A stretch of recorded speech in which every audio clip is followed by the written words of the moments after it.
Hi, my name is Joe Korpi. I might look familiar to you, mostly because I'm here at the conference.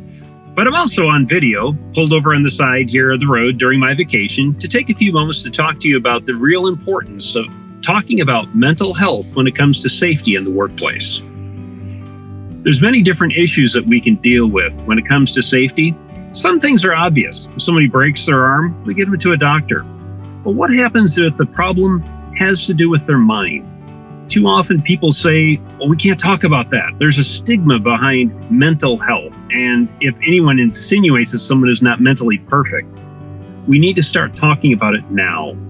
Problems with mental health can manifest themselves in many ways.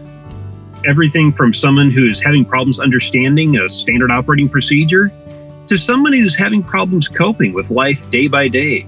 Sometimes it can evidence themselves as someone throws their hard hat across the floor in frustration because they can't handle the stress or problems that they're dealing with. Mental health can be many different things. Everything from learning disabilities such as dyslexia, and some that are more obvious, and some that are things you've never heard of before. Dealing with mental health issues in an open and honest dialogue is important and crucial now more than ever when it comes to safety in the workplace. One of the most important things about mental health and safety in the workplace is, as a safety professional, slow down for just a moment. It's so easy to assume that someone's just not using common sense. Before you make any rash assumptions, watch very carefully, observe. I'll give you a practical example. My son is 17. It wasn't until his sophomore year of high school that he was diagnosed with dyslexia.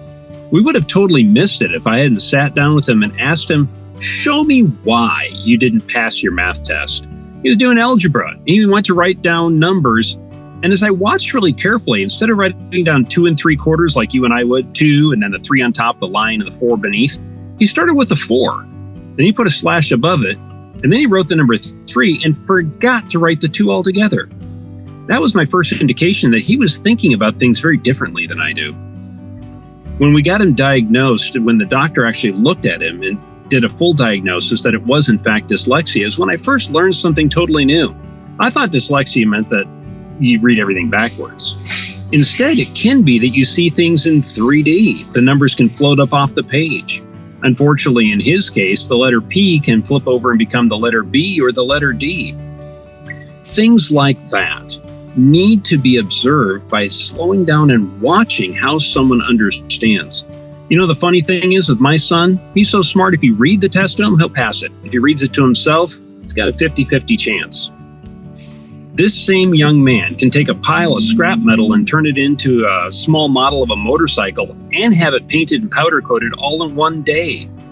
He's not stupid, he's very smart. The same is true of your workers. Slow down and observe them to see if there's something else going on. One of the most important things I can say is take the time to show that you care. Go out there and observe. Watch what's going on. Look at some different tools and tips of what you can do to make your training more effective for people who have either mental health or learning disabilities. When they come up to you later and say, thank you, that's the first time I actually understood the safety message. That's the payoff for you right there.